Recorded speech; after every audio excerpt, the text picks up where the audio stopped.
صل على سفينا صل على محمد صل على سفينا صل على محمد صل على نبينا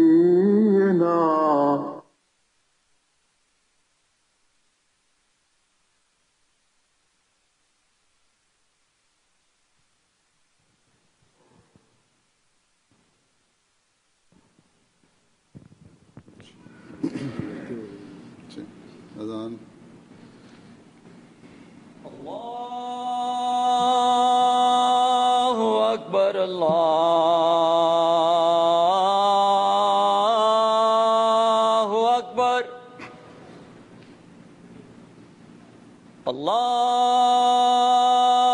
अल्लाहु अकबर अल्लाहु अकबर अशहदु अन ला इलाहा इल्लल्लाह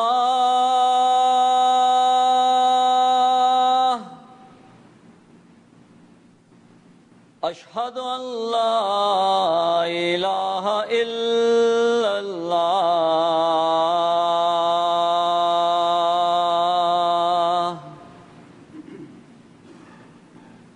अशहदु अन्ना मुहम्मदर रसूलुल्लाह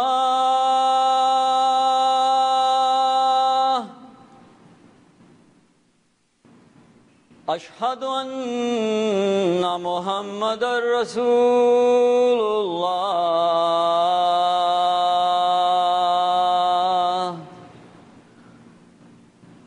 हय्या अलस सलाह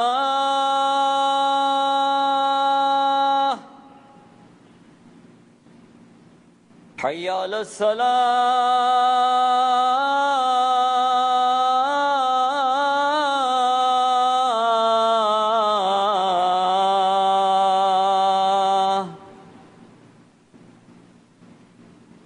हय्या अलल फलाह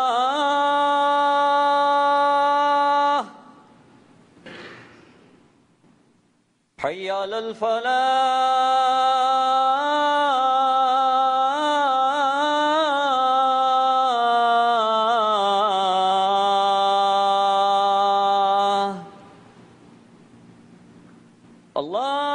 अल्लाहु अकबर अल्लाहु अकबर ला इलाहा इल्लल्लाह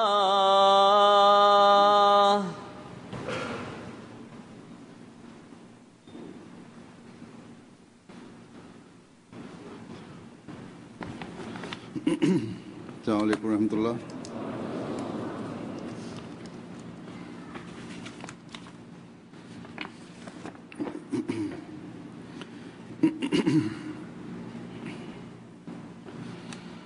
अशहदु अल्ला इलाहा इल्लल्लाह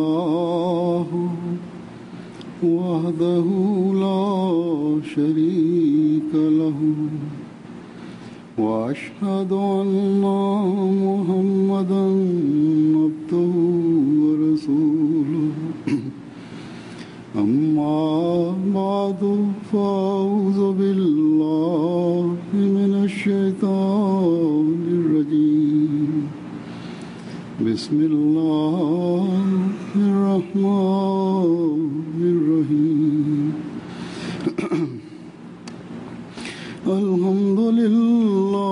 अल्हम्दुलिल्लाहि रब्बिल आलमीन अर्रहमानिर रहीम मालिकि यौमिद्दीन इय्याका नअबुदु व इय्याका नस्तईन اهدنا الصراط المستقيم صراط الذين أنعمت عليهم غير المغضوب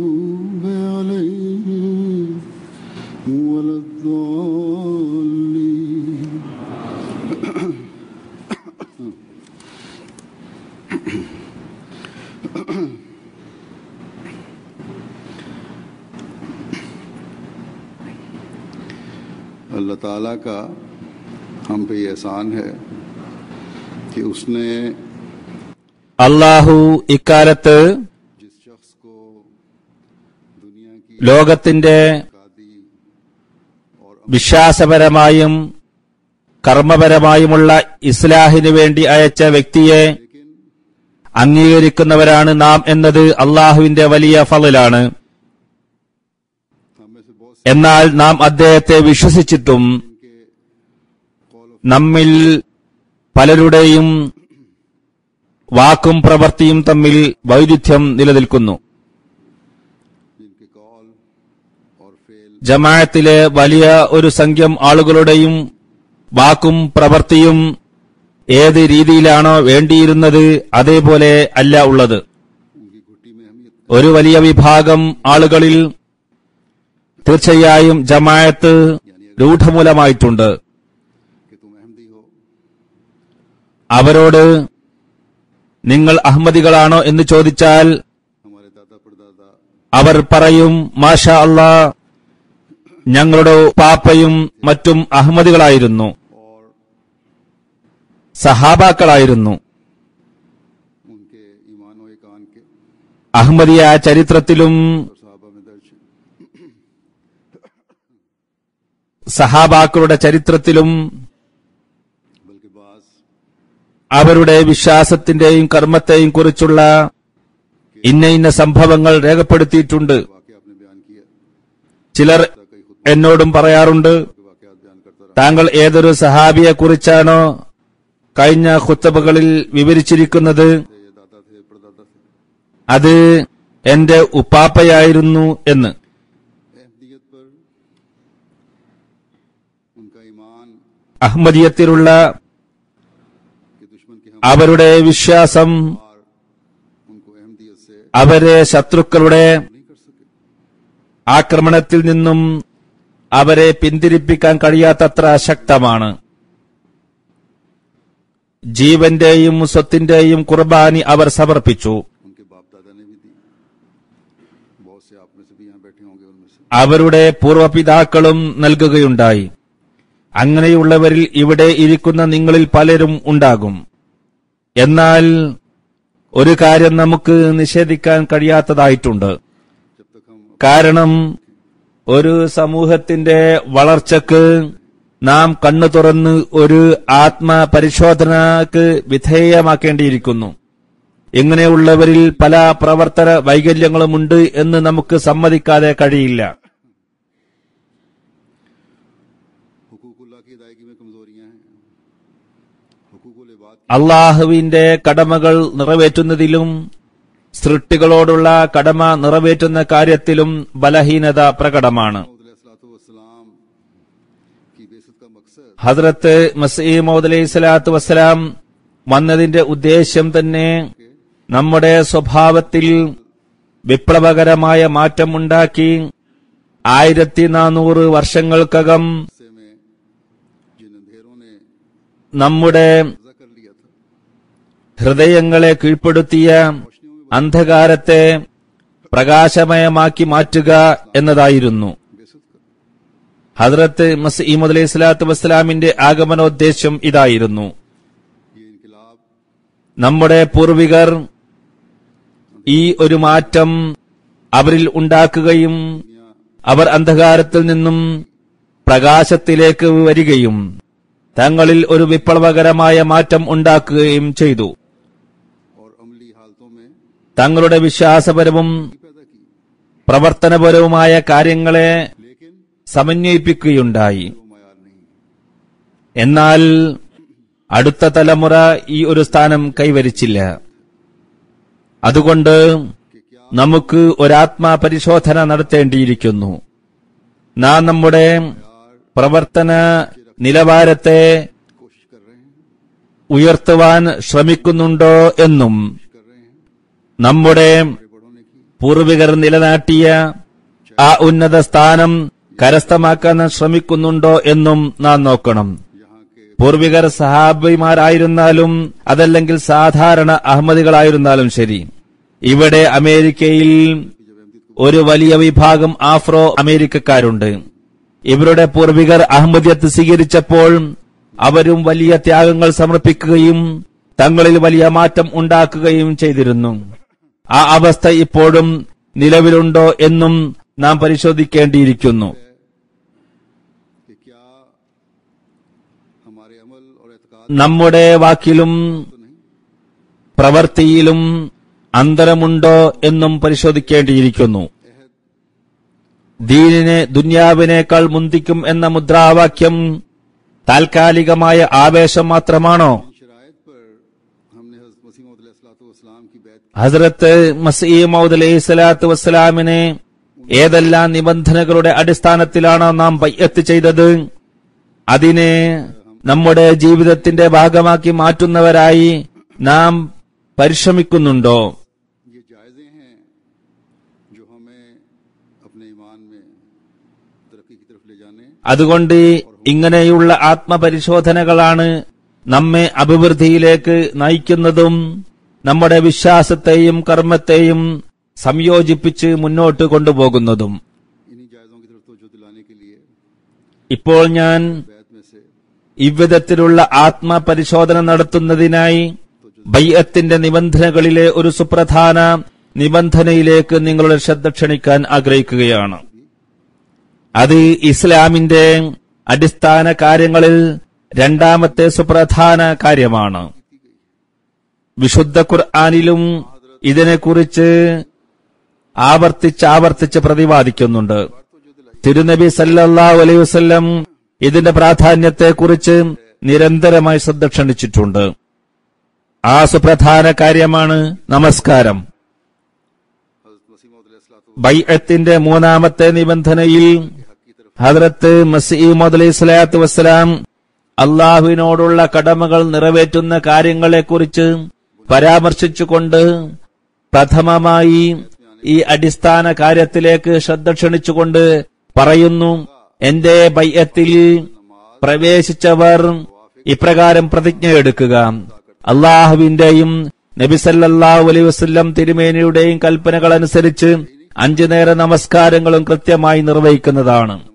ഇവിടെ നമസ്കരിക്കും എന്ന് പ്രതിജ്ഞ ചെയ്യാനല്ല പറഞ്ഞത്, മറിച്ച് 5 നേര നമസ്കാരം അള്ളാഹുവിന്റെയും തിരുനബി സല്ലല്ലാഹു അലൈഹി വസല്ലമയുടെയും കൽപ്പന പ്രകാരം അനുഷ്ഠിക്കുമെന്നാണ്. अल्लाह ताला और उसके रसूल അതുകൊണ്ട് सल्लल्लाहु अलैहि वसल्लम के हुक्म അള്ളാഹുവും അവന്റെ റസൂൽ സല്ലല്ലാഹു അലൈഹി വസല്ലം പറഞ്ഞ പ്രകാരമായിരിക്കണം അവ നിർവഹിക്കേണ്ടത്. നമസ്കാരത്തെക്കുറിച്ച് അള്ളാഹുവിന്റെ കൽപ്പന എന്താണ്? പറയുന്നു, വഅഖീമുസ്സലാത്ത്, नमाज के क़याम നമസ്കാരം നിലനിർത്തുക. कुरान करीम में നമസ്കാരം നിലനിർത്താനുള്ള കൽപ്പന വിശുദ്ധ ഖുർആനിൽ വിവിധ സ്ഥലങ്ങളിൽ കാണാൻ സാധിക്കും. इब्तिदा में ही സൂറ ബഖറയുടെ തുടക്കത്തിൽ തന്നെ ഈമാൻ ബിൽ ഗൈബിന് ശേഷം നമസ്കാരത്തിലേക്കാണ് ശ്രദ്ധ ക്ഷണിച്ചിട്ടുള്ളത്. इस्लाम फरमाते हैं ഹസ്രത്ത് മസീഹ് മൗഊദ് അലൈഹിസ്സലാത്തു വസ്സലാം പറയുന്നു, कि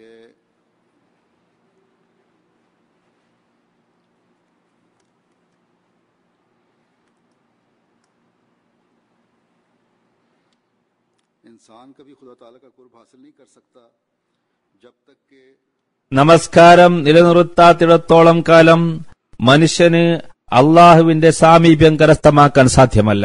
और इस जमाने में क्या में नमाज की ഇക്കാലത്ത് നമസ്കാരം നിലനിർത്തേണ്ടതിന്റെ പ്രാധാന്യം ഒന്നുകൂടി വർദ്ധിക്കുകയാണ് ചെയ്യുന്നത്.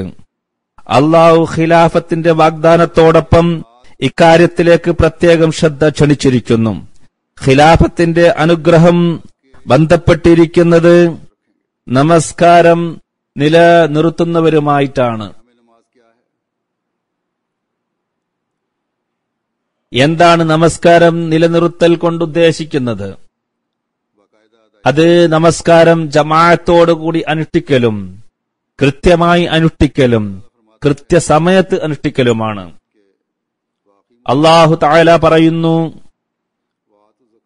വഅഖീമുസ്സലാത്ത വആതുസ്സകാത്ത വർക്കഉ മഅർ-റാക്കിഈൻ. നമസ്കാരം നിലനിർത്തുക, സകാത്ത് നൽകുക, റുക്ഊ ചെയ്യുന്നവരോടൊപ്പം റുക്ഊ ചെയ്യുക. അല്ലാഹുവിന്റെ സമക്ഷം ഒരുമിച്ച് ചേർന്നുകൊണ്ട് കുമ്പിടുന്നവരോടൊപ്പം ചേർന്ന് കുമ്പിടുക. നമസ്കാരം അനുഷ്ഠിക്കുന്നവരുടെയും ധനത്യാഗം ചെയ്യുന്നവരുടെയും ഗുണങ്ങൾ വിവരിച്ചുകൊണ്ട് പറഞ്ഞത്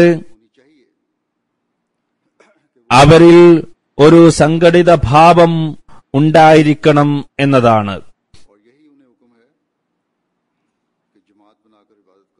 ജമാഅത്തായി ആരാധന നടത്തുക എന്നതാണ് അവർ കൽപ്പിക്കപ്പെട്ടിരിക്കുന്നത്. ജമാഅത്തായി കൊണ്ട് സാമ്പത്തിക ത്യാഗം ചെയ്യണം എന്നും കൽപ്പിക്കപ്പെട്ടിട്ടുണ്ട്. സംഘടിതമായി ചെയ്യുന്ന ഈ പ്രവർത്തനങ്ങളിലാണ് അനുഗ്രഹം ഉണ്ടാവുക. നമസ്കാരം ജമാഅത്തായി അനുഷ്ഠിക്കുന്നതിനെ കുറിച്ച് തിരുനബി സല്ലല്ലാഹു അലൈഹി വസല്ലം പറയുന്നു, ജമാഅത്തായി നമസ്കരിക്കുന്നവർക്ക് 27 ഇരട്ടി കൂടുതൽ പ്രതിഫലം ലഭിക്കുന്നതാണ്. ഇത് നാം ദർസുകളിൽ കേൾക്കുന്നു, പ്രസംഗങ്ങളിൽ കേൾക്കുന്നു. കുട്ടികൾക്ക് പ്രസംഗം എഴുതി കൊടുക്കുമ്പോൾ അതിലും നാം ഇതെല്ലാം എഴുതി ചേർക്കുന്നു. എന്നാൽ ഇത് പ്രവർത്തന പഥത്തിൽ കൊണ്ടുവരേണ്ട അവസരം വരുമ്പോൾ ശ്രദ്ധിക്കാറില്ല. അതിനാൽ അതീവ നിർബന്ധ ഘട്ടങ്ങളിലല്ലാതെ ജമാഅത്തായ നമസ്കാരം ഉപേക്ഷിക്കാൻ പാടില്ല. നമസ്കാരം ജമാഅത്തായി തന്നെ അനുഷ്ഠിക്കേണ്ടതാണ്. എന്നാൽ ഞാൻ പറഞ്ഞതുപോലെ ഒരു ആത്മപരിശോധന നടത്തുകയാണെങ്കിൽ ജമാഅത്തായ നമസ്കാരത്തിൽ വേണ്ട പോലെ ശ്രദ്ധിക്കുന്നില്ല എന്ന് കാണാൻ സാധിക്കുന്നതാണ്. അള്ളാഹുവിന്റെ അനുഗ്രഹത്താൽ അമേരിക്കയിൽ മസ്ജിദ് നിർമ്മാണത്തിൽ വളരെയധികം ശ്രദ്ധ കേന്ദ്രീകരിച്ചിട്ടുണ്ട്. എന്നാൽ മസ്ജിദുകൾ നിർമ്മിക്കുന്നത് കൊണ്ട് പ്രയോജനമുണ്ടാകുന്നത് അതിനോടുള്ള കടമകൾ നിറവേറ്റുമ്പോൾ കൂടിയാണ്. മസ്ജിദുകളോടുള്ള കടമ എന്നാൽ അതിനെ നിറക്കുക എന്നതാണ്. അതിനെ നിറക്കാനുള്ള സംവിധാനം അള്ളാഹു പറഞ്ഞിട്ടുള്ളത് 5 നേരം അതിൽ വന്ന് നമസ്കരിക്കുക എന്നതാണ്. പലർക്കും ജോലി കാരണത്താൽ 5 നേരവും മസ്ജിദിൽ വരുന്നത് ബുദ്ധിമുട്ടാണെന്നത് ശരി തന്നെയാണ്. എന്നാൽ സുബ്ഹിക്കും മഗ്രിബിനും ഇശാക്കും ഈ ഒഴികഴിവ് പറയാൻ കഴിയില്ല. ആ സമയത്ത് വരാവുന്നതാണ്. അഹ്മദിയ ലോകത്ത് ഈ പാശ്ചാത്യ നാടുകളിൽ വസിക്കുന്നവരും മസ്ജിദിന്റെ 15-20 മിനിറ്റ് ദൂരത്ത് താമസിക്കുന്നവരുമായ പലരും നമസ്കാരത്തിനായി മസ്ജിദിൽ വരുന്നവരെ എനിക്കറിയാം.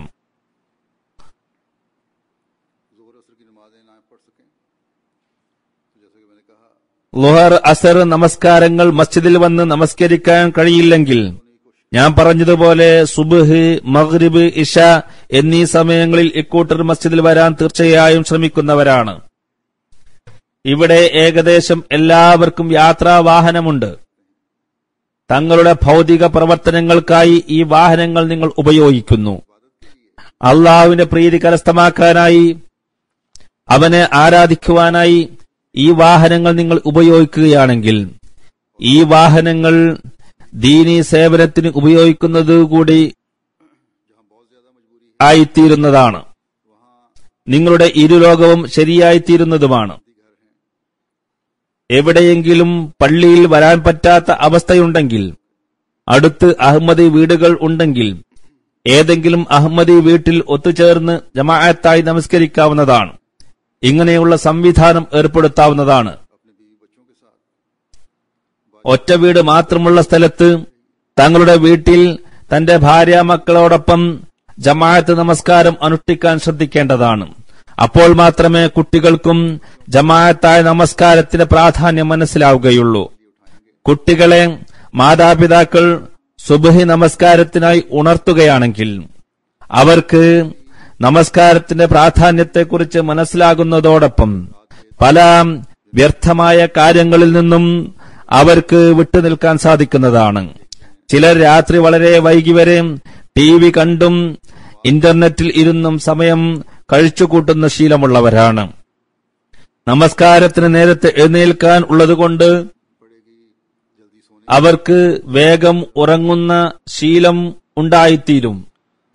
തങ്ങളുടെ സമയം പാഴാക്കുന്നതിൽ നിന്നും അവർ രക്ഷപ്പെടും. പ്രത്യേകിച്ച് യുവത്വത്തിലേക്ക് പദമൂന്നുന്ന കുട്ടികൾക്ക് നമസ്കാരത്തിന് എഴുന്നേൽക്കുന്ന ശീലമുണ്ടായാൽ ഈ ഭൗതിക ലോകത്ത് അവരുടെ ഭൗതിക പ്രവർത്തനങ്ങളിലും സന്തുലിതാവസ്ഥ കൈവരിക്കാൻ സാധിക്കുന്നതാണ്. ചില നല്ല കാര്യങ്ങൾ ഉണ്ടാകും, വിജ്ഞാനപ്രദമായ വസ്തുക്കൾ ഉണ്ടാകും. അത് കാണണ്ട എന്ന് ഞാൻ പറയുന്നില്ല. എന്നാൽ എല്ലാ പ്രവർത്തനത്തിലും ഒരു സന്തുലനം അനിവാര്യമാണ്. നമസ്കാരത്തെ വിട്ട് ഈ ഭൗതിക കാര്യങ്ങളെ കരസ്ഥമാക്കാൻ ശ്രമിക്കുക എന്നത് പമ്പര വിഡ്ഢിത്തമാണ്.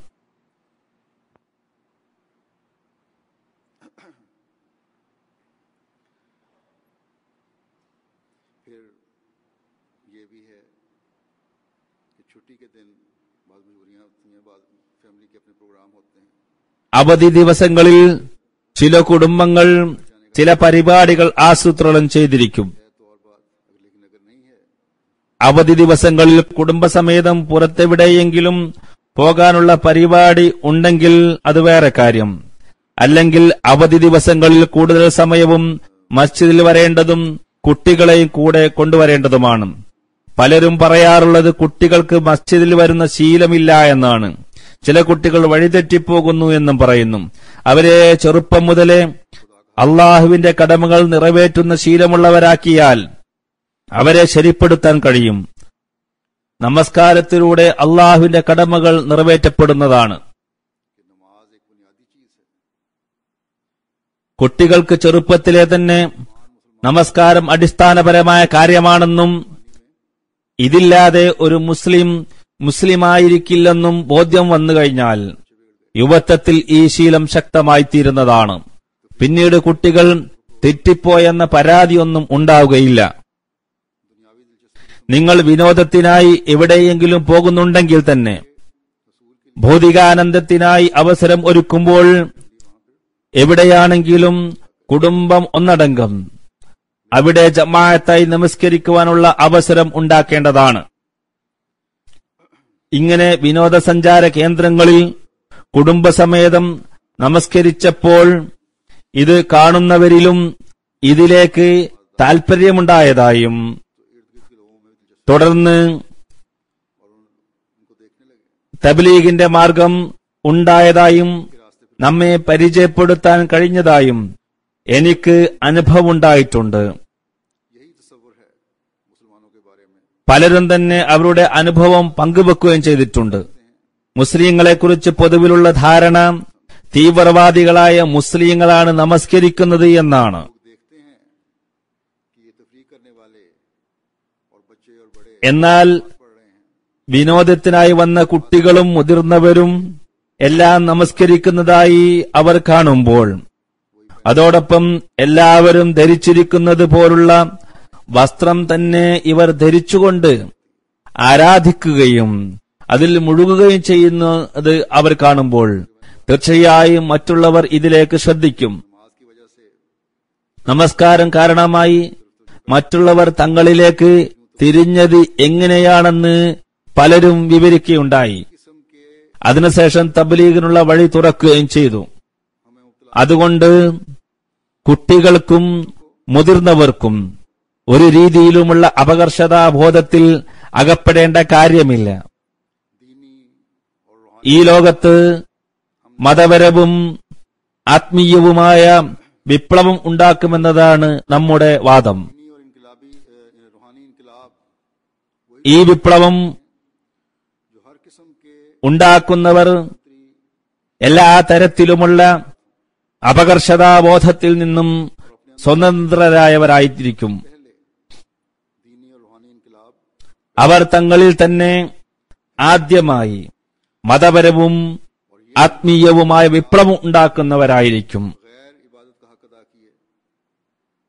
ഈ വിപ്ലവം ആരാധനയുടെ തേട്ടം നിറവേറ്റാതെ സാധ്യമല്ല. सबसे अहम और जरूरी चीज नमाज है। ആരാധനയുടെ തേട്ടം നിറവേറ്റുവാൻ ഏറ്റവും പ്രഥമവും സുപ്രധാനവുമായത് നമസ്കാരമാണ്. करीम में फरमाता है അതുകൊണ്ട് നിങ്ങളുടെ നമസ്കാരങ്ങളെ സംരക്ഷിക്കുക. അല്ലാഹു തആല വിശുദ്ധ ഖുർആനിൽ പറയുന്നു, ഹാഫിളു അലസ്സലവാത്തി, നിങ്ങളുടെ നമസ്കാരങ്ങളെ സംരക്ഷിക്കുക. ഹഫള എന്ന് പറഞ്ഞാൽ തന്നെ കൃത്യനിഷ്ഠ പാലിക്കുക എന്നും അതിനെ സംരക്ഷിക്കുക എന്നുമാണ്. खास तौर पर निगरानी करो, തുടർന്ന് പറഞ്ഞത് उसकी हिफाजत करो।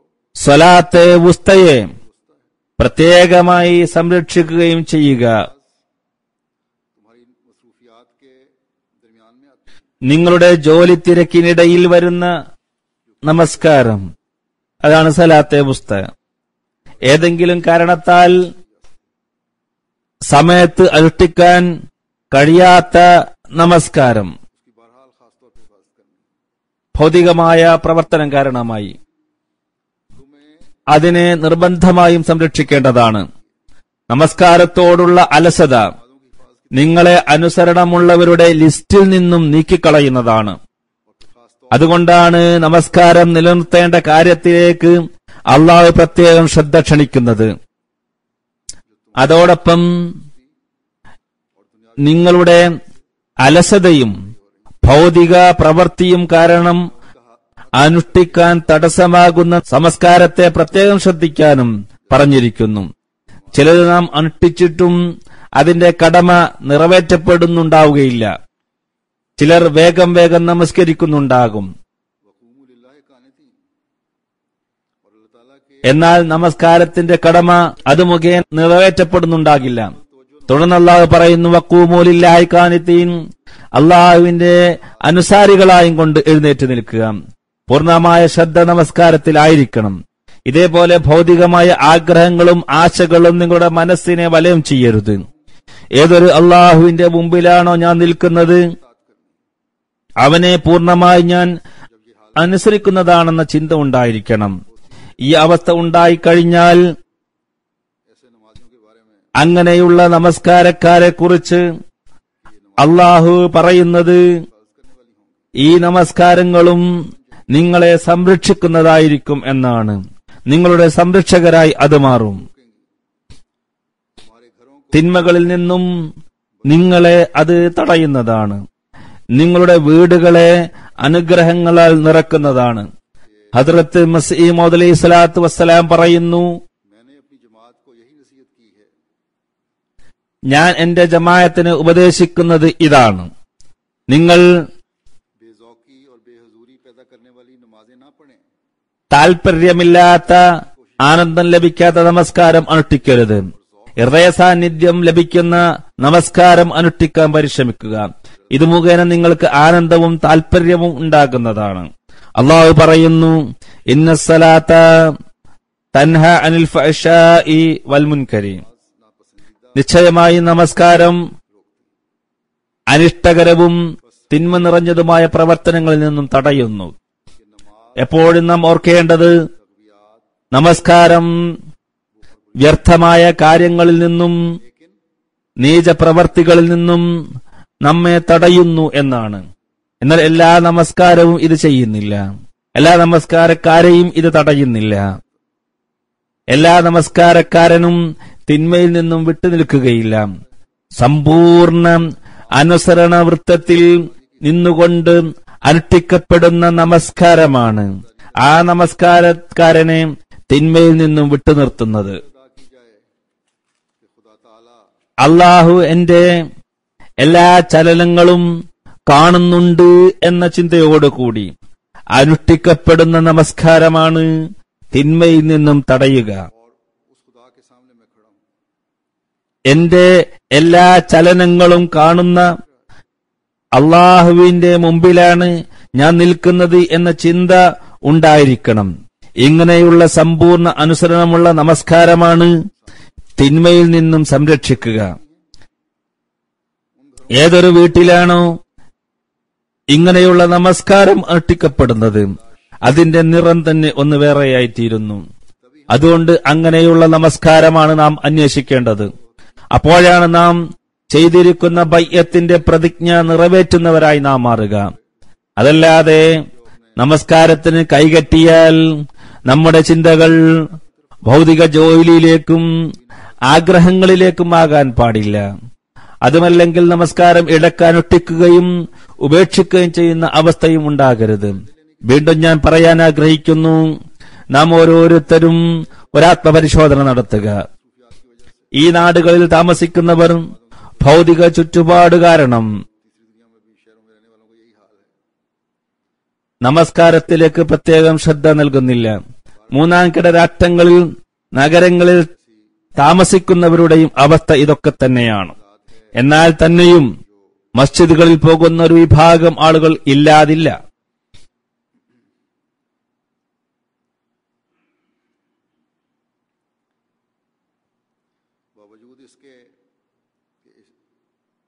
ഇസ്ലാമിന്റെ ഈ അടിസ്ഥാന കാര്യത്തിലേക്ക് ഞാൻ അടിക്കടി ഉണർത്തിയിട്ടും എനിക്ക് മുമ്പുള്ള ഖലീഫമാരും ഇതിലേക്ക് ശ്രദ്ധ ക്ഷണിച്ചിട്ടും ശ്രദ്ധ കുറവാണ്. ഇക്കാലത്ത് MTA എന്ന മഹത്തായ അനുഗ്രഹം അള്ളാഹു നമുക്ക് നൽകിയിട്ടുണ്ട്. മുമ്പുള്ള ഖലീഫമാരുടെ ശബ്ദം ലോകത്തിന്റെ നാനാ കോണുകളിലും പെട്ടെന്ന് അന്ന് നേരിട്ട് എത്തിപ്പെടാൻ കഴിഞ്ഞിട്ടില്ലായിരുന്നുവെങ്കിൽ ഇപ്പോൾ ഉടനടി അള്ളാഹുവിന്റെയും അവന്റെ റസൂലിന്റെയും ഈ സന്ദേശം എത്തിക്കൊണ്ടിരിക്കുകയാണ്. നമ്മിൽ ചിലർ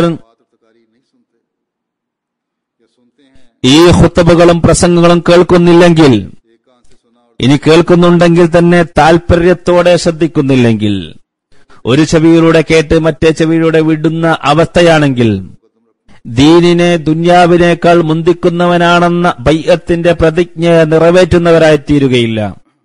അതേപോലെ ഏതൊരു നല്ല തീരുമാനത്തെയും അംഗീകരിക്കുന്നതാണെന്ന പ്രതിജ്ഞയെയും ലംഘിക്കുന്നവരായി നാം മാറുന്നതാണ്.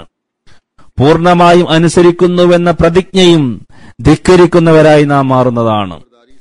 ഒരു ചെവിയിലൂടെ കേട്ട് മറ്റേ ചെവിയിലൂടെ വിടുക എന്നത് അനുസരണത്തിൽ നിന്നും പുറത്തു പോകുന്ന പ്രവൃത്തിയാണ്. പരിപൂർണ അനുസരണത്തിൽ നിന്നും അകറ്റിക്കൊണ്ടുപോകുന്ന പ്രവൃത്തിയാണിത്. അങ്ങനെയുള്ളവരെ അള്ളാഹു താക്കീത് ചെയ്തുകൊണ്ട് പറയുന്നു, നോക്കുക, ഫവൈലുൽ ലിൽ മുസല്ലീൻ അല്ലദീനഹും അൻ സ്വലാത്തിഹിം സാഊൻ. തങ്ങളുടെ നമസ്കാരത്തെക്കുറിച്ച് അശ്രദ്ധരായി കഴിയുന്ന നമസ്കാരക്കാർക്ക് മഹാനാശം.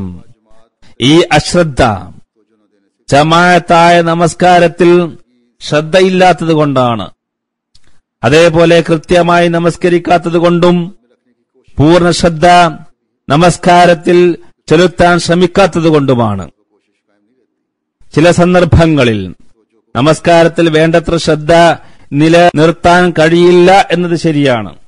എന്നാൽ തുടർച്ചയായി നമ്മുടെ ശ്രദ്ധ നമസ്കാരത്തിലേക്ക് കൊണ്ടുവരേണ്ടതാണ്. നമസ്കാരം നിലനിർത്തുക എന്നതിന്റെ ഒരർത്ഥം ഇതും കൂടിയാണ്. അതുകൊണ്ട് ഇത് വളരെ ഭയപ്പെടേണ്ട ഒരവസ്ഥയാണ്. ഹദ്റത്ത് മസീഹ് മൗഊദ് അലൈഹി സ്വലാത്തു വസ്സലാം നമ്മുടെ ശ്രദ്ധ ഇതിലേക്ക് ക്ഷണിച്ചിട്ടുണ്ട്. എന്നെ വിശ്വസിക്കാത്ത ഒരാൾ തെറ്റ് ചെയ്യുകയാണെങ്കിൽ അവൻ പാപി തന്നെയാണ്. എന്നാൽ എന്നെ അംഗീകരിക്കുന്നവർ ബൈഅത്തിന്റെ പ്രതിജ്ഞ ചെയ്തിട്ടും അതനുസരിച്ച് അവർ പ്രവർത്തിക്കുന്നില്ലെങ്കിൽ അവർ കൂടുതലായി പിടിക്കപ്പെടുന്നതാണ്. അതുകൊണ്ട് ഓരോ അഹ്മദിയിലും ഇത് വലിയ ഉത്തരവാദിത്തമാണ് അർപ്പിക്കുന്നത്. അള്ളാഹുവിനെ മുൻനിർത്തി ഞാൻ ചെയ്ത ബൈഅത്തിന്റെ പ്രതിജ്ഞ ഞാൻ നിറവേറ്റുന്നില്ലെങ്കിൽ അള്ളാഹുവിന്റെ മുമ്പിൽ മറുപടി പറയേണ്ടി വരും എന്ന ചിന്ത ഇല്ലാത്തിടത്തോളം നമുക്ക് ഈ ഉത്തരവാദിത്തം നിറവേറ്റാൻ സാധ്യമല്ല.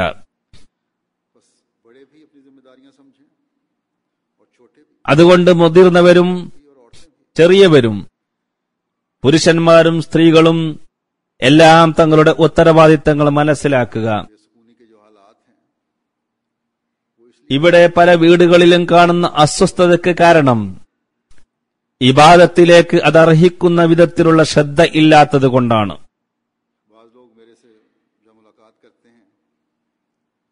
ചിലർ ഞാനുമായി മുലാഖാത്ത് നടത്തുമ്പോൾ ദുആക്ക് വേണ്ടി അപേക്ഷിക്കാറുണ്ട്.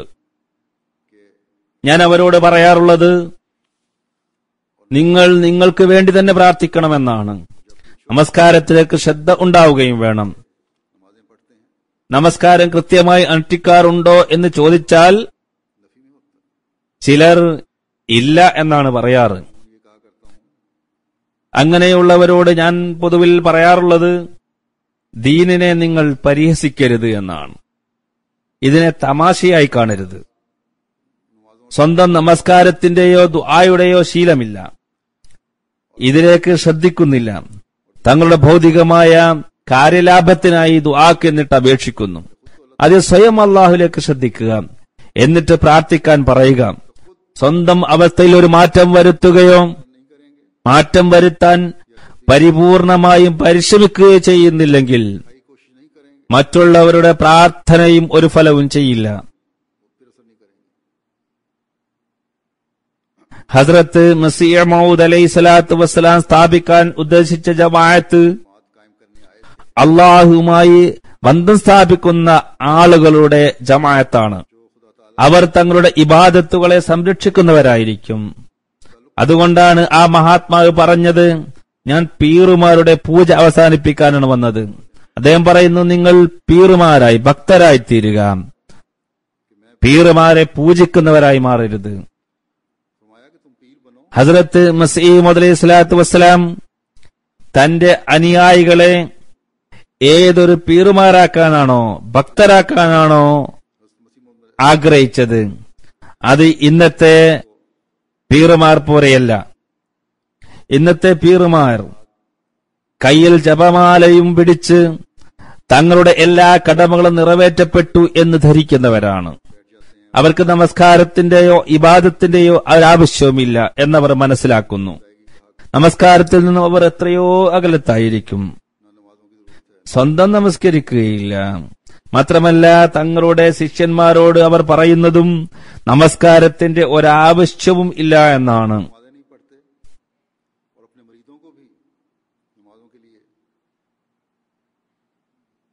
അങ്ങനെയുള്ള പീറുമാരും സയ്യിദുമാരും നേതാക്കളും നിർമാർഗത്തിലേക്ക് നയിക്കുന്നവരല്ല, വഴികേടിലേക്ക് ജനങ്ങളെ കൊണ്ടുപോകുന്നവരാണ്. ഹദ്രത്ത് ഖലീഫത്തുൽ മസീഹ് സാനി റളിയല്ലാഹു അൻഹു ഹദ്രത്ത് ഖലീഫത്തുൽ മസീഹ് അവ്വൽ റളിയല്ലാഹു അൻഹുവിനെ ഉദ്ധരിച്ചുകൊണ്ട് ഒരു സംഭവം വിവരിക്കുന്നുണ്ട്. ഹദ്രത്ത് ഖലീഫത്തുൽ മസീഹ് അവ്വലിന്റെ സഹോദരി ഒരു പീറിന്റെ ശിഷ്യയായിരുന്നു. ഈ പീർ സാഹിബ് തന്റെ ശിഷ്യന്മാർക്ക് നമസ്കാരത്തിന്റെയോ ഇബാദത്തുകളുടെയോ ഒരാവശ്യവുമില്ലെന്ന് പറഞ്ഞ് പിടിപ്പിച്ചിരുന്നു. എന്റെ ശിഷ്യത്വം സ്വീകരിക്കുക, ചില കാര്യങ്ങൾ ഞാൻ പറഞ്ഞു തരും, അത് മാത്രം ചെയ്താൽ മതി. ഖലീഫ അവ്വൽ ഒരിക്കൽ തന്റെ സഹോദരിയോട് പറഞ്ഞു, നീ പീർ സാഹിബിനോടൊരു കാര്യം ചോദിക്കണം. കണക്കെടുപ്പ് ദിവസം അള്ളാഹു ഇബാദത്തുകളെ കുറിച്ച് മറ്റും എന്നോട് ചോദിച്ചാൽ ഞാൻ എന്ത് മറുപടിയാണ് പറയുക? സ്വർഗത്തിലേക്ക് പോകുമ്പോൾ മലക്കുകൾ എന്നെ തടഞ്ഞ് എന്റെ പ്രവർത്തനങ്ങളെക്കുറിച്ച് ചോദിച്ചാൽ എന്ത് മറുപടി പറയും? അങ്ങനെ അവർ പോയി പീർ സാഹിബിനോട് ചോദിച്ചു. പീർ സാഹിബ് പറഞ്ഞു, മലക്കുകൾ നിന്നെ തടഞ്ഞാൽ നീ പറയണം, ഞാൻ ഇന്ന പീറിന്റെ ഇന്ന സയ്യിദിന്റെ ശിഷ്യയാണ്. അപ്പോൾ നിന്റെ വഴി അവർ ശരിയാക്കി കടത്തിവിടും. ഇനി എന്റെ കാര്യമാണെങ്കിൽ ഞാൻ മലക്കുകളോട് ചോദിക്കും, കർബലയിൽ ഞങ്ങളുടെ പൂർവികർ ചെയ്ത ത്യാഗങ്ങൾ മതിയായിട്ടില്ലേ? അത് മറന്നുപോയോ? തിരുനബി സല്ലല്ലാഹു അലൈഹി വസല്ലമയുടെ പേരക്കുട്ടി ചെയ്ത ത്യാഗങ്ങൾ മറന്നുപോയോ നിങ്ങൾ? അവരുടെ കുടുംബത്തിൽപ്പെട്ട ആളാണ് ഞാൻ. അത് കേട്ടാൽ മലക്ക്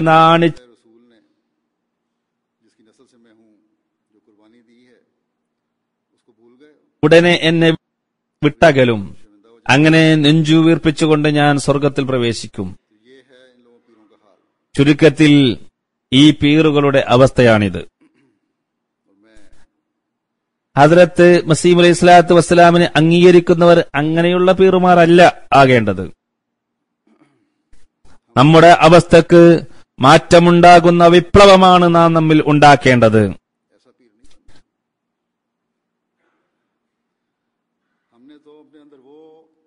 നമ്മുടെ കുട്ടികളിലും വരും തലമുറയിലും മാറ്റം ഉണ്ടാകുന്നതായിരിക്കും.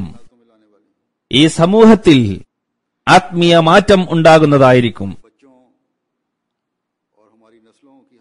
നമ്മുടെ വിശ്വാസം മാത്രം നമ്മെ രക്ഷിക്കില്ലെന്നോർക്കുക. നമ്മുടെ വിശ്വാസം മാത്രം നമ്മിൽ വിപ്ലവകരമായ മാറ്റം ഉണ്ടാക്കുകയില്ല. നമ്മുടെ പ്രവർത്തനമാണ് നമ്മിൽ വിപ്ലവകരമായ മാറ്റം സംജാതമാക്കുക ഇൻഷാ അല്ലാഹ്. ഏറ്റവും കൂടുതലായി നമ്മുടെ ദുആകൾ അള്ളാഹു സ്വീകരിക്കുമ്പോഴാണ് അള്ളാഹു ഒരു പ്രത്യേക മാറ്റം ഈ ലോകത്തുണ്ടാക്കുക. ദുആ ചെയ്യുന്നതിനുള്ള ഏറ്റവും നല്ല മാർഗം നമസ്കാരം തന്നെയാണ്. അതുകൊണ്ട് തങ്ങളുടെ നമസ്കാരം സംരക്ഷണം ഓരോ അഹമ്മദിക്കും നിർബന്ധമാണ്. ലോകത്ത് താമസിക്കുന്ന എല്ലാ അഹമ്മദികളുടെയും മുഖം ഒരേ ദിശയിലേക്കാകുമ്പോൾ ഈ ദുആകളുടെ പ്രവാഹം ഒരു വിപ്ലവം സംജാതമാക്കുന്നതിന് കാരണമായി തീരുന്നതാണ്. അതുകൊണ്ട് ഖിലാഫത്തിന്റെ കരം ശക്തിപ്പെടുത്തുന്നതിന് ഓരോ അഹമ്മദിയും തങ്ങളുടെ നമസ്കാരത്തിലേക്ക് ശ്രദ്ധിക്കേണ്ടത് നിർബന്ധമാണ്. ഹസ്രത്ത് മസീഹ് അലൈഹി സ്വലാത്തു വസ്സലാമുമായി ബന്ധപ്പെട്ട വിപ്ലവം, ഈ വിപ്ലവം മൂലം ലോകത്തിന്റെ ഭൂരിപക്ഷവും തിരുനബി സല്ലല്ലാഹു അലൈഹി വസല്ലമയുടെ കൊടുക്കീഴിൽ അണിനിരക്കേണ്ടതാണ്. അത് ദുആ മുഖേനയാണ് ഇവിടെ ഉണ്ടാകേണ്ടത്. അത് ഉണ്ടായിത്തീരുന്നതാണ്. അതിനാൽ ഈ കാര്യങ്ങൾ ഓരോ അഹമ്മദിയും എപ്പോഴും ഓർക്കുക. തങ്ങളുടെയും തങ്ങളുടെ മക്കളുടെയും നമസ്കാരത്തിലേക്ക് പ്രത്യേകം ശ്രദ്ധിക്കുക. എന്നാലാണ് തിരുനബി സല്ലല്ലാഹു അലൈഹി വസല്ലമയുടെ പതാക ലോകം മുഴുവനും പാറിപ്പറക്കുന്നതായി നമുക്ക് കാണാൻ സാധിക്കുകയുള്ളൂ. അള്ളാഹുവിന്റെ അനുഗ്രഹത്തെ നാമും നമ്മുടെ മക്കളും കരസ്ഥമാക്കുന്നവരായി തീരുകയുള്ളൂ. അള്ളാഹുവിന്റെ കാരുണ്യവും നമസ്കാരം നിലനിർത്തുന്നവർക്ക് ലഭിക്കുന്ന അനുഗ്രഹവുമായി ബന്ധപ്പെട്ടതാണ്. അള്ളാഹു പറയുന്നു, വഅഖീമുസ്സലാത്ത വആതുസ്സകാത്ത വഅതിഉർ റസൂല ലഅല്ലകും തുർഹമൂൻ. നമസ്കാരം നിലനിർത്തുക, സകാത്ത് നൽകുക, റസൂലിനെ അനുസരിക്കുക, നിങ്ങളിൽ കരുണ ചെയ്യപ്പെടുന്നതിനു വേണ്ടി. അള്ളാഹുവിന്റെ റഹം, കാരുണ്യം കരസ്ഥമാക്കുന്നവരായി നാം മാറണമെങ്കിൽ നമ്മുടെ നമസ്കാരം സംരക്ഷിക്കുകയും അതിനെ നിലനിർത്താൻ ശ്രമിക്കുകയും വേണം. ഹദ്റത്ത് മസീഹ് അലൈഹി സ്വലാത്തു വസ്സലാം അടിക്കടി തന്നെ അംഗീകരിക്കുന്നവരെ നമസ്കാരത്തിലേക്ക് ശ്രദ്ധ ക്ഷണിച്ചിട്ടുണ്ട്. ബയ്യത്തിന്റെ കടമ നിറവേറ്റുന്നവരും അള്ളാഹുവിന്റെ സാമീപ്യം കരസ്ഥമാക്കുന്നവരുമായി നാം മാറുന്നതോടൊപ്പം അള്ളാഹുവിന്റെ കാരുണ്യത്തിന്റെ അവകാശികളായി മാറി നമ്മുടെ ദുന്യാവും ആഖിറത്തും ശരിപ്പെടുത്തുന്നവരായി നാം മാറുന്നതാണ്. പറയുന്നു, എന്റെ ജമാഅത്തിൽപ്പെട്ടവരാണെന്ന് വിചാരിക്കുന്നല്ലയോ ജനങ്ങളെ, ഭയഭക്തിയുടെ വഴിയിൽ ചലിക്കുമ്പോൾ മാത്രമേ നിങ്ങൾ എന്റെ ജമാഅത്തിൽപ്പെട്ടവരായി ഗണിക്കപ്പെടുകയുള്ളൂ. അതുകൊണ്ട് നിങ്ങൾ 5 നേര നമസ്കാരങ്ങൾ അള്ളാഹുവിനെ കാണുന്നുണ്ടെന്നോണം ദൈവഭയത്തോടും മനസാന്നിധ്യത്തോടും കൂടി അനുഷ്ഠിക്കുവിൻ. പറയുന്നു, ഭക്തിശൂന്യമായ ഒരു കർമ്മവും ദൈവത്തോളം എത്തുകയില്ലെന്ന് നിങ്ങൾ ഓർത്തുകൊള്ളുവിൻ. എല്ലാ നന്മകളുടെയും വേര് ഭയഭക്തിയാകുന്നു, തഖ്വയാകുന്നു. ഏതൊരു കർമ്മത്തിൽ ഈ വേര് നഷ്ടപ്പെടുന്നില്ലയോ ആ കർമ്മം നശിച്ചു പോകുന്നതല്ല. വീണ്ടും പറയുന്ന നമസ്കാരം എന്താണ്? സ്തോത്രം അഥവാ തസ്ബീഹ് ചെയ്തും വീണ്ടും വീണ്ടും തഹ്മീദ് ചെയ്തും സ്തുതിച്ചും തഖ്ദീസ് ചെയ്തും പവിത്രത കാത്തു സൂക്ഷിച്ചും പൊറുക്കലിനെ തേടിയും നബി സല്ലല്ലാഹു അലൈഹി വസല്ലം തിരുമേനിയുടെ പേരിൽ സലാത്ത് നേർന്നുകൊണ്ടും താണുകേണി യാചിക്കുന്ന പ്രാർത്ഥനയാണത്.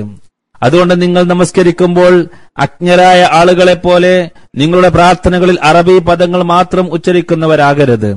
കാരണം അവരുടെ നമസ്കാരവും അവരുടെ പൊറുക്കലിനെ തേടലുമെല്ലാം ആചാരങ്ങളാണ്. അതിനോടൊപ്പം പരമാർത്ഥപരമായ ഒന്നുമില്ല.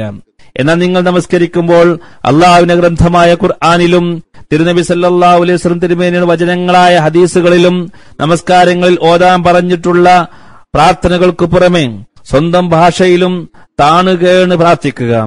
നിങ്ങളുടെ ഹൃദയങ്ങളിലും ആ വിനയത്തിന്റെയും വണക്കത്തിന്റെയും അല്പം സ്വാധീനം ഉണ്ടാകുന്നതിന് വേണ്ടി.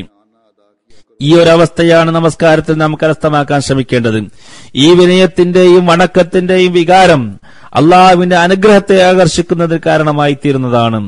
അള്ളാഹുവിന്റെ ഫളിനെ കരസ്ഥമാക്കുന്നവർ ഇങ്ങനെയുള്ളവരായി മാറുന്നതാണ്.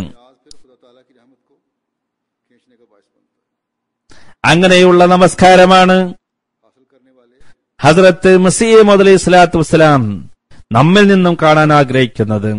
ഒരു സ്ഥലത്ത് ആ മഹാത്മാവ് പറയുന്നു, നമസ്കാരം മുഖേന ആകാശം മനുഷ്യന്റെ മുമ്പിൽ കുനിയുന്നു.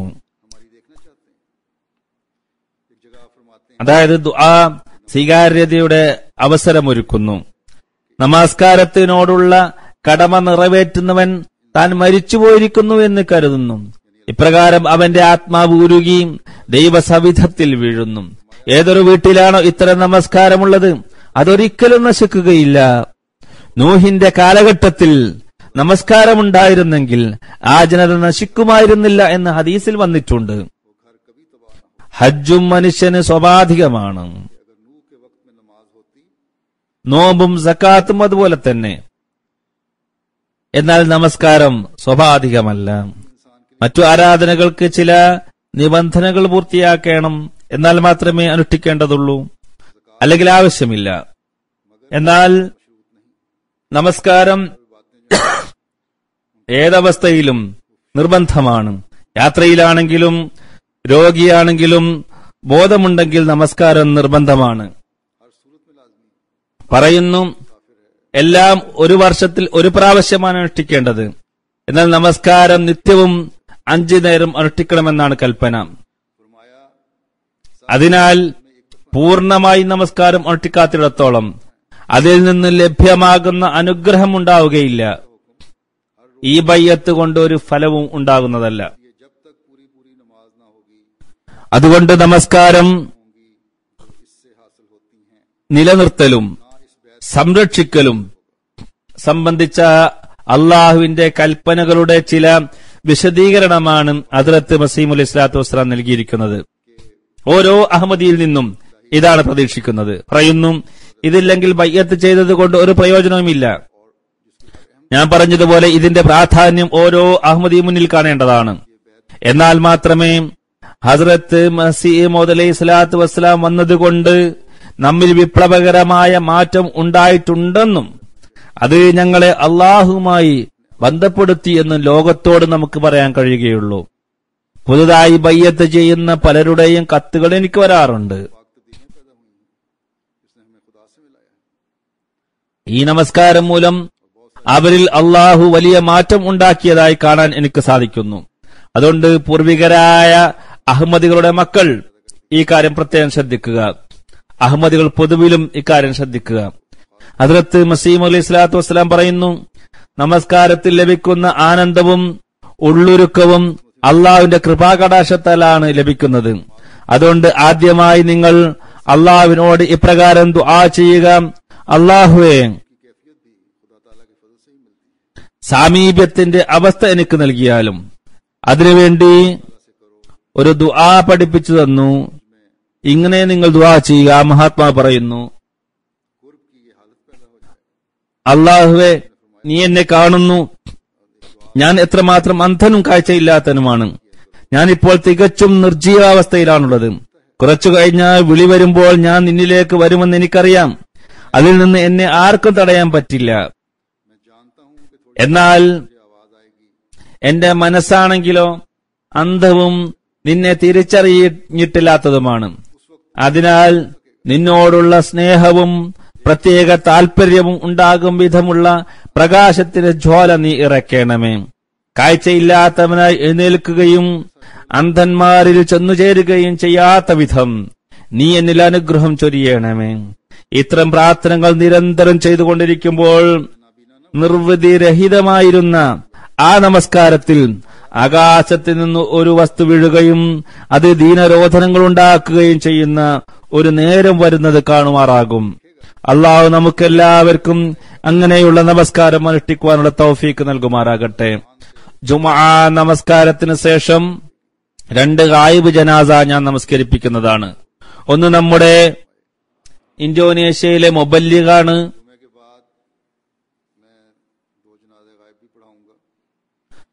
അമർ മഅറൂഫ് അസീസ് സാഹിബ് എന്നതാണ് അദ്ദേഹത്തിന്റെ പേര്. ജൂൺ 16 വഫാത്തായി. ഇന്നാ ലില്ലാഹി വ ഇന്നാ ഇലൈഹി റാജിഊൻ. 1962 ഡിസംബർ 6 അദ്ദേഹം ജനിച്ചത്. ജന്മന അഹമ്മദിയാണ്. 1979 ജാമിയയിൽ പ്രവേശിച്ചു. 1987 മുബശ്ശിർ കോഴ്സ് പൂർത്തിയാക്കി. റബീഇലെ ജാമിയയിൽ നിന്നും പഠനം പൂർത്തിയാക്കി. ഇന്തോനേഷ്യയിൽ പോയി. വിവിധ സ്ഥലങ്ങളിൽ സേവനത്തിനുള്ള തൗഫീക്ക് ലഭിച്ചു. ജാമിയ അഹമ്മദിയ ഇന്തോനേഷ്യയിൽ സേവനം ചെയ്തു.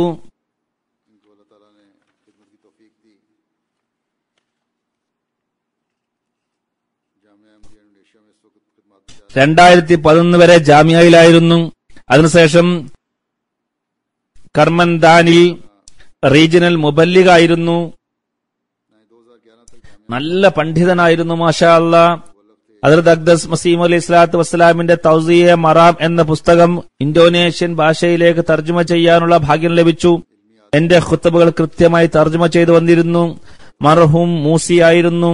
അള്ളാഹു ഇദ്ദേഹത്തിന്റെ പദവികൾ ഉയർത്തുമാറാകട്ടെ. ഇവരുടെ സംതപ്ത കുടുംബാംഗങ്ങൾക്ക് ക്ഷമ പ്രദാനം ചെയ്യുമാറാകട്ടെ. ഇദ്ദേഹത്തിന് ഒരു ഭാര്യയും ഒരു ആൺകുട്ടിയും 2 പെൺകുട്ടിയുമാണുള്ളത്.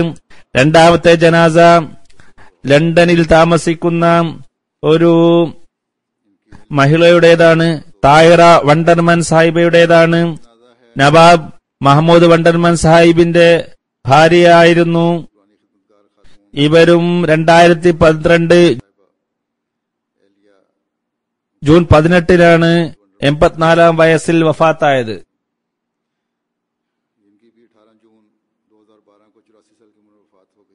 ഇന്നാ ലില്ലാഹി വ ഇന്നാ ഇലൈഹി റാജിഊൻ. ഗുലാം യാസീൻ സാഹിബിന്റെ മകളായിരുന്നു. അവരുടെ ഉപ്പാപ്പ ഗുലാം ദസ്തഗീർ സാഹിബ് ഹദ്റത്ത് മസീഹ് അലൈഹി സ്വലാത്തു വസ്സലാമിന്റെ സഹാബിയായിരുന്നു. അദ്ദേഹത്തിന്റെ സഹോദരനും. ഇവരുടെ പിതാവ് ഇന്ത്യൻ ഗവൺമെന്റിലെ സിവിൽ സർജനായിരുന്നു. കുട്ടികൾക്ക് നല്ല ശിക്ഷണം നൽകി. കാദിയാനിലാണ് പരേത പഠിച്ചത്. 1947 കറാച്ചിയിലേക്ക് താമസം മാറ്റി. 1949 വിവാഹം നടന്നു. മഹമ്മൂദ് വണ്ടർമാൻ സാഹിബുമായി വിവാഹം നടന്നു. ഇംഗ്ലണ്ടിലേക്ക് വന്നു. ഖലീഫത്തുൽ മസീഹ് റാബി റഹ്മത്തുള്ളാഹി തആലയുടെ ലണ്ടൻ പലായനത്തിന് ശേഷം പ്രൈവറ്റ് സെക്രട്ടറിയുടെ ഓഫീസിൽ സേവനം ചെയ്തുകൊണ്ടിരുന്നു. ഇംഗ്ലീഷ് കത്തുകൾ നോക്കുന്ന ടീമിൽ ഒരു ദീർഘകാലം സേവനമനുഷ്ഠിച്ചു. ജൽസ സാലാനയിൽ ഇവരുടെ പേരെടുത്ത് പറഞ്ഞുകൊണ്ട് ഖലീഫത്തുൽ മസീഹ് റാബി റഹ്മത്തുള്ളാഹി തആല പ്രശംസിക്കുകയും ചെയ്തിരുന്നു. വളരെ ആവേശത്തോടെ പ്രവർത്തിച്ചിരുന്നു. ജോലിയെ ഒരു ഭാരമായി കരുതിയിരുന്നില്ല. എത്ര ജോലി കൊടുത്താലും എല്ലാം ചെയ്തുകൊണ്ടുവരും. മരണത്തിന് അല്പം മുമ്പ് വരെ തന്റെ ബന്ധുവിനെ ഓഫീസിലേക്ക് അയച്ച് ജോലി എന്തെങ്കിലുമുണ്ടെങ്കിൽ കൊടുത്തയക്കാൻ പറഞ്ഞിരുന്നു. അവർക്ക് രോഗവും ക്ഷീണവും എല്ലാം ഉണ്ടായിട്ടും ജോലി കൂടുതൽ നൽകാനാണ് എപ്പോഴും പറയാറുള്ളത്. കഠിനാധ്വാനത്തോടെ പ്രവർത്തിച്ചിരുന്നു. ജോലി കുറച്ചു നൽകിയാൽ അസ്വസ്ഥത പ്രകടിപ്പിച്ചിരുന്നു. എനിക്ക് വരുന്ന കത്തുകളും കുറെ കാലം കൈകാര്യം ചെയ്തിട്ടുണ്ട്. ഇവർ ഏകദേശം 20-22 വർഷമായി മൊത്തത്തിൽ പ്രവർത്തിച്ചു വരുന്നു. 9 വർഷം ഞാൻ അവരുടെ പ്രവർത്തനം കണ്ടിട്ടുണ്ട്. ഇവർ കത്തുകളുടെ സംക്ഷിപ്തം വളരെ ഭംഗിയായി തയ്യാറാക്കിയിരുന്നു. പ്രധാന കാര്യങ്ങൾ ഹൈലൈറ്റ് ചെയ്ത് കാണിച്ചിരുന്നു. ഇവരുടെ സംക്ഷിപ്തം വായിച്ചാൽ കാര്യം മനസ്സിലാകുന്നതിൽ ഒരു പ്രയാസം ഉണ്ടാകുമായിരുന്നില്ല. കത്തെഴുതുന്ന വ്യക്തിയുടെ യഥാർത്ഥ ആശയം ലഭ്യമാകുമായിരുന്നു. ഇതിവരുടെ പ്രത്യേകതയായിരുന്നു. കത്തിൽ ശ്രദ്ധിക്കേണ്ട കാര്യങ്ങൾ പ്രത്യേകം എടുത്തു കാണിക്കുന്ന രീതിയിലാണ് തയ്യാറാക്കിയിരുന്നത്. ഇവർ തയ്യാറാക്കുന്നതാണ് എനിക്ക് ഏറ്റവും കൂടുതൽ ഇഷ്ടപ്പെട്ടിരുന്നത്. അതിൽ മറുപടി എഴുതാനും വളരെ എളുപ്പമായിരുന്നു. ഇതേപോലെ 20 വർഷം വരെ കുട്ടികളെ ഖുർആൻ പഠിപ്പിക്കുവാനുള്ള തൗഫീഖും അല്ലാഹു നൽകി. അഖ്ബാറെ അഹമ്മദിയ എന്ന പത്രത്തിനു വേണ്ടി ഉറുദുവിൽ നിന്നും ഇംഗ്ലീഷിലേക്ക് ലേഖനങ്ങൾ വിവർത്തനം ചെയ്തു കൊടുത്തിരുന്നു. 3 പെൺകുട്ടികളും 2 ആൺകുട്ടികളും പേരക്കുട്ടികളും ഇവർക്കുണ്ട്. അള്ളാഹു ഇവരെയും ഖിലാഫത്തുമായും ജമാഅത്തുമായും ബന്ധപ്പെടുത്തി നിർത്തട്ടെ. ഇവരുടെ മകൻ നദീർ വണ്ടർമാൻ സാഹിബ് അഖ്ബാർ അഹമ്മദിയുടെ ഇംഗ്ലീഷ് സെക്ഷനിൽ എഡിറ്ററിന്റെ പോസ്റ്റിൽ പ്രവർത്തിച്ചുകൊണ്ടിരിക്കുകയാണ്. അള്ളാഹു മർഹൂമയുടെ പദവികൾ ഉയർത്തുമാറാകട്ടെ. ഞാൻ പറഞ്ഞതുപോലെ ഇവർ 2 പേരുടെയും ജനാസ നമസ്കാരങ്ങൾക്ക് ശേഷം അനുഷ്ഠിക്കുന്നതായിരിക്കും. जैसा कि मैंने कहा नमाज जनाजा गायब नमाजों के बाद अदा करूँगा।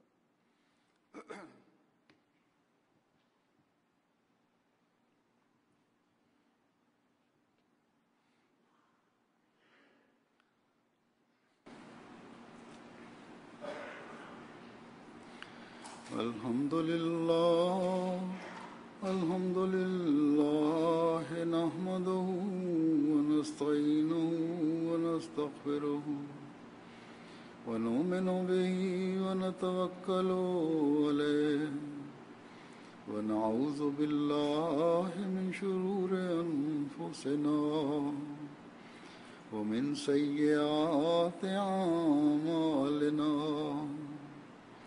من يهده الله فلا مضل له ومن يضلل فلا هادي له ونشهد أن لا إله إلا الله ونشهد أن محمدا عبده ورسوله عباد الله رحمكم الله إن الله يأمر بالعدل والإحسان وإيتاء ذي القربى وينهى عن الفحشاء والمنكر والبغي يعظكم لعلكم تذكرون اذكروا الله يذكركم وادعوه يستجب لكم ولذكر الله أكبر